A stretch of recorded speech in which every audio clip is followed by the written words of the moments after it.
হুজুর, আপনি ইংরেজিতে কথা বলেন বলে হাফিজুর রহমান কুয়াকাটা আপনার বিরুদ্ধে। আসসালামু আলাইকুম ওয়া রাহমাতুল্লাহি ওয়া বারাকাতুহু নাহমাদুহু ওয়া নুসাল্লি আলা রাসূলিহিল কারীম আম্মা বা'দু ফাআউযু বিল্লাহি মিনাশ শাইতানির রাজীম বিসমিল্লাহির রহমানির রহিম ওয়া তাআওয়ানু আলাল বিররি ওয়াত তাকওয়া ওয়া লা তাআওয়ানু আলাল ইসমি ওয়াল উদওয়ান সাদাকাল্লাহুল আযীম। প্লিজ এই ভিডিওটি শেয়ার করে দিন। নিচে শেয়ার নামক একটি বাটন দেখতে পাবেন, সেই শেয়ার বাটনটি ক্লিক করুন, ফলে আপনার বন্ধুবান্ধবদের সাথে আজকের লাইভটি শেয়ার হয়ে যাবে এবং সচেতনতামূলক ভিডিওটি দেখে তারাও সচেতন হতে পারবে ইনশাআল্লাহুল আজিজ। হুজুর, আপনি ইংরেজিতে কথা বলেন বলে হাফিজুর রহমান কুয়াকাটা আপনার বিরুদ্ধে। ইংরেজিতে কেন কথা বলি এটা প্রায় বলেছি, আসলে আমরা অভ্যস্ত। আমি মাস্টার্সের রিসার্চ করেছি ইংলিশে, পিএইচডি রিসার্চ করেছি ইংলিশে, ফলে কিছুটা অভ্যস্ত। আবার আমাদের অনেক শ্রোতা আছেন যারা ইংরেজিতে কিছু টার্মিনোলজি ইউজ করলে বুঝতে সুবিধা হয়। ইউরোপ, আমেরিকা, বিশেষ আমেরিকার অনেক গার্ডিয়ানরা বলে যে হুজুর আর একটু বেশি যদি ইংরেজি শব্দ আপনি ব্যবহার করেন আমাদের ছেলে মেয়েদের বুঝতে হুজুর খুবই সুবিধা হবে। ওরা born and brought up in America, আমেরিকায় জন্ম, আমেরিকায় বড় হয়েছে, আপনার আলোচনাগুলো খুব বুঝতে পারে, আর একটু বাড়িয়ে বলেন। তো প্রিয় ভাইয়েরা, বিষয়টি হচ্ছে এমন যে শ্রোতাদের মধ্যে অনেক ক্লাস থাকে, ফলে সবগুলো খেয়াল করে আমি আলোচনা করবার চেষ্টা করি। যিনি আমার বিরুদ্ধে হয়তো বলেছেন উনি হয়তো বুঝতে পারেননি, বা কোন কনটেক্সটে বলেছেন আমি জানি না, না জেনে আমি কোনো মন্তব্য করতে চাচ্ছি না কারো ব্যাপারে। ইতিমধ্যে আমরা দেখতে পাচ্ছি প্রায় ৬,০০০ ভাই বোন এই লাইভটিতে যুক্ত হয়েছেন।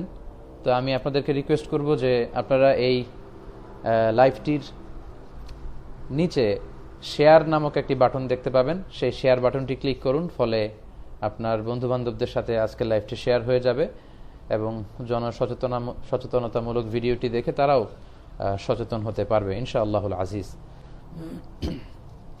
সম্মানিত সুধী, সম্প্রতি বাংলাদেশের একজন বিখ্যাত দায়ী মালয়েশিয়া সফরে এসেছিলেন, ওনার সাথে আমার দেখা হয়েছে, আলাপচারিতা হয়েছে। তো আলাপচারিতার এক সময় উনি বললেন যে,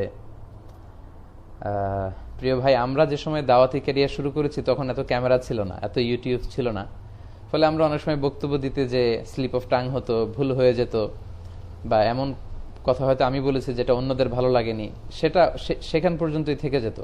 এটা নিয়ে এত হইচই হতো না, এত হট্টগোল হতো না।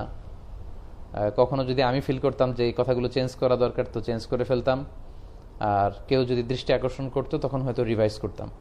তো তিনি আমাকে বললেন, কিন্তু আপনাদের দাওয়াতি ক্যারিয়ার শুরু হয়েছে একটি ভিন্ন রকম অবস্থার মধ্য দিয়ে, অর্থাৎ আপনারা দাওয়ার কথা শুরু করেছেন ক্যামেরার সামনে বসে। আমরা যখন দাওয়াতি ক্যারিয়ারে এসেছি তখন আমাদের সামনে ক্যামেরা, আর এখন তো এত ক্যামেরা, অনেক সময় এমনও হয় যে আমার কিছু কিছু প্রোগ্রামে 30-40টা ক্যামেরার সামনে বসানো, ফলে পেছনে যারা শ্রোতারা আছেন ওনারা বিরক্ত হয়ে যান এবং ওনারা বলেন যে এই যে ক্যামেরাম্যান ভাই, আপনার ক্যামেরা সরান, হুজুরকে দেখতে পাচ্ছি না। তো এরকম একটি পরিস্থিতি হয়। তো উনি বললেন যে এত ক্যামেরার সামনে যখন আপনারা কথা বলেন, আপনাদের each and every word are recorded, আপনাদের সব শব্দ রেকর্ড হয়, ফলে আপনি কোথায় কি বলেছেন, কিভাবে বলেছেন, সবগুলো রেকর্ড আছে।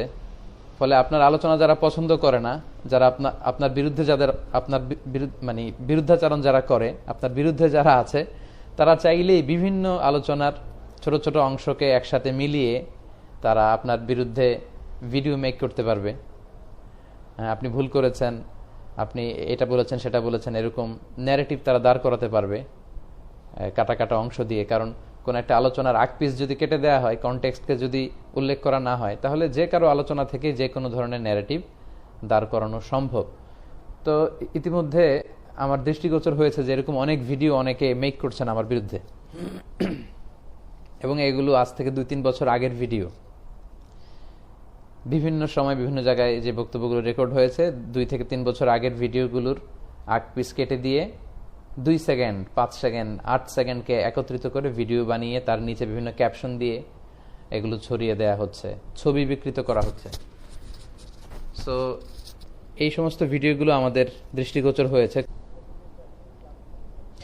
মহিলা যদি হজ পালনের সময় ঋতুবর্তী হয়, হজ পালনের বিধান। আম্মা জান আয়েশা রাদিয়াল্লাহু তাআলা আনহা, উনি তো হজ পালন করতে যে ঋতুবর্তী হওয়ার কারণে উমরা করতে পারেননি, তখন আপনি স্টপ করে দিবেন আর কি। তখন আপনি তাওয়াফ করতে পারবেন না, তখন আপনি সালাত পড়তে পারবেন না, কিন্তু ওই অবস্থায় আপনি জিকির আজকারগুলো করতে পারবেন, উকুফ আরাফা করতে পারবেন, উকুফ বি লাইলাতি মুজদালেফা করতে পারবেন, মিনায় থাকতে পারবেন, সবই থাকতে পারবেন, শুধু তাওয়াফটা আপনি ভালো হওয়ার পরে করে নেবেন। কারণ আয়েশা রাদিয়াল্লাহু তাআলা আনহা উনি পিরিয়ডের কারণে বলেছিলেন, ইয়া রাসূলুল্লাহ সবাই হজ আর উমরা নিয়ে যাবে, আমি শুধু হজ নিয়ে যাব। তো তিনি সুস্থ হলেন, তখন আব্দুর রহমান আল্লাহ রাসূল সাল্লাল্লাহু আলাইহি ওয়াসাল্লামের শ্যালক আম্মাজান আয়েশা রাদিয়াল্লাহু তাআলা আনহার ভাই, ওনাকে দিয়ে আবার উমরা করিয়ে এনেছিলেন। সো আপনি শুধু তাওয়াফ আর সালাত ছাড়া হজের বাকি কাজগুলো কিন্তু কন্টিনিউ করতে পারবেন, ইনশাআল্লাহ কোনো সমস্যা হবে না। মেয়েরা কবরস্থানে যেতে পারবে কিনা? ইসরাত ইসি না, মেয়েরা কবরস্থানে যেতে পারবে না। মেয়েরা কবরস্থানের বাইরে দাঁড়িয়ে দোয়া করবে অথবা ঘরে থেকেই দোয়া করবে, কারণ নারীদের হৃদয় অত্যন্ত কোমল, সফট। কবরস্থানে যে ওনারা অস্থির হয়ে পড়বেন, কবর দেখলে বেশি ভয় পাবেন, আব্বার কবর দেখলে হাউমাউ করে কাঁদতে শুরু করবেন, এজন্য নিষেধ করা হয়েছে, নারীরা কবরস্থানে যাবে না।